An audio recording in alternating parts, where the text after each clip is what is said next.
the N10 and N100, they're official. The panel here is a smidge larger than the one on the OnePlus Nord, 6.49 inches on the N10 compared to 6.44 on the Nord. Full HD Plus of course. The refresh rate is still 90Hz, so that's amazing. But the bummer here is a step down from AMOLED to IPS LCD tech. On the plus side, it's protected by Corning's Gorilla Glass 3.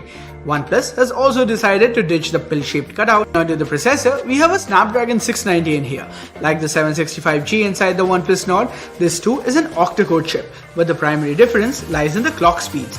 The 765G comes with Cryo 475 cores with a max clock of 2.4 GHz, while the Cryo 560 cores on the Snapdragon 690 can ramp up to a maximum of 2 GHz on Oxygen OS, which in my opinion is one of the fastest and most well-optimized software skins out there. As far as gaming goes, we have an Adreno 619L GPU in here.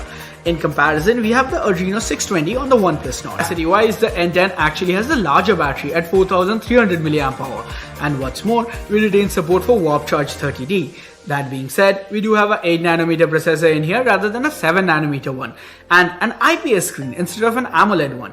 So despite the bigger size, I think battery life might remain the same. And the added battery size also means that we get a slightly thicker phone at 9mm, and it also weighs a bit more at 190 grams. We have dwelled on the shortcomings for quite a bit, so let's change track and look at something that the N10 does better. It has a headphone jack, huge plus in my book, and it gets dual speakers. As for the fingerprint sensor, that's a capacitive unit to the back. We also get storage expansion in here via micro SD card slot, so that's a plus as well. As far as RAM and ROM goes, we have 6 gigs of RAM and 128 gigs of UFS 2.1 storage.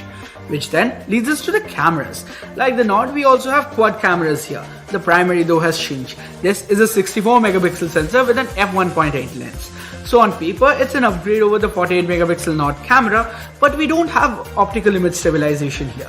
As far as the rest of the three sensors go, we have an 8 megapixel ultra wide, 2 megapixel depth and 2 megapixel monochrome. Size is the same as the N10. So we have the rectangular camera bump, the rear mounted fingerprint sensor. Up front, the panel is slightly larger at 6.52 inches. Despite that, the resolution and refresh rate has both taken a hit. This is an HD Plus IPS LCD panel. Powering those pixels, we have a Snapdragon 460 processor. No 5G capabilities here. And there's an Adreno 610 handling all the GPU duties. As far as cameras go, we have a 13 megapixel main sensor with the usual token 2 megapixel depth and macro sensors. And the front camera is an 8 megapixel snapper. Now, it does beat the N10 when it comes to battery capacity. It sports a 5000 mAh battery, a 16% jump in capacity. Despite that, it actually weighs ever so slightly less than the N10 at 188 grams. Now, as you guys can guess from the rest of the specs, this is a pretty budget device, but OnePlus has still retained the Type-C port here, so that's nice to see. We also get 18-watt fast charging on board. Like the N10, the N100 also comes in one variant, 4GB RAM, 64GB UFS 2.1 storage. So for the European prices, the OnePlus N10 starts from £329. Converted, that's around 30,000 Indian rupees, and the N100 is £179 or around 17,000 Indian rupees. Of course,